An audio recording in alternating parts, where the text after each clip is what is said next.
নমস্কাৰ, এই মুহূৰ্তত আহি পৰিছে অসমৰ লগতে ভাৰতৰ বিভিন্ন প্ৰান্তৰ পৰা কেইবাটাও গুৰুত্বপূৰ্ণ খবৰ। আৰু এনেধৰণৰ খবৰসমূহ নিতৌ চাই থাকিবলৈ চেনেলটো ছাবস্ক্ৰাইব কৰি ভিডিঅ'টোত এটা লাইক কৰি দিব। জনাই গৈছোঁ ৰাতিপুৱাৰ প্ৰথমটো ব্ৰেকিং নিউজ।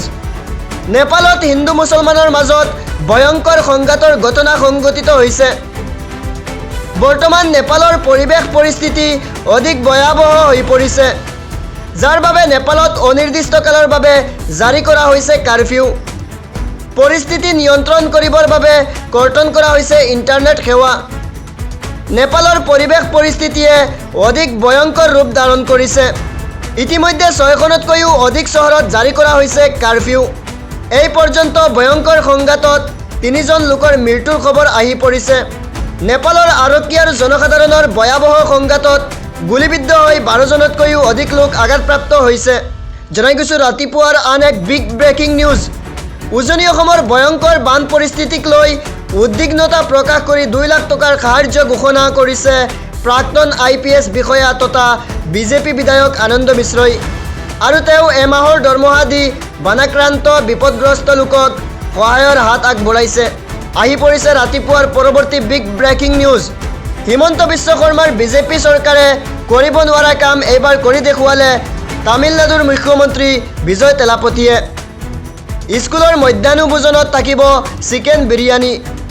বিজয় তেলাপতি চৰকাৰে গ্ৰহণ কৰিছে এক ঐতিহাসিক সিদ্ধান্ত। এই সিদ্ধান্তক লৈ সমগ্ৰ দেশত আৰম্ভ হৈছে ব্যাপক চৰ্চা। ছাত্ৰ ছাত্ৰীসকলক দিলে ভাল খবৰ বিজয় তেলাপতি চৰকাৰে। সপ্তাহৰ এটা দিনত চৰকাৰী স্কুলৰ মধ্যাহ্নভোজনত থাকিব চিকেন বিৰিয়ানী। জনাই গৈছোঁ ৰাতিপুৱাৰ পৰৱৰ্তী গুৰুত্বপূৰ্ণ খবৰ। 1 আগষ্টত অৰুণোদয় হিতাধিকাৰীয়ে লাভ কৰিব ধন। শিৱসাগৰ, যোৰহাট, চৰাইদেউ, নাজিৰা, গোলাঘাটৰ হিতাধিকাৰীয়ে পাব 2500 টকাকৈ ধন। এই বৃহৎ সিদ্ধান্ত ঘোষণা কৰিছে ৰাজ্য চৰকাৰে। জনাই গৈছোঁ ৰাতিপুৱাৰ আন এক ব্ৰেকিং নিউজ।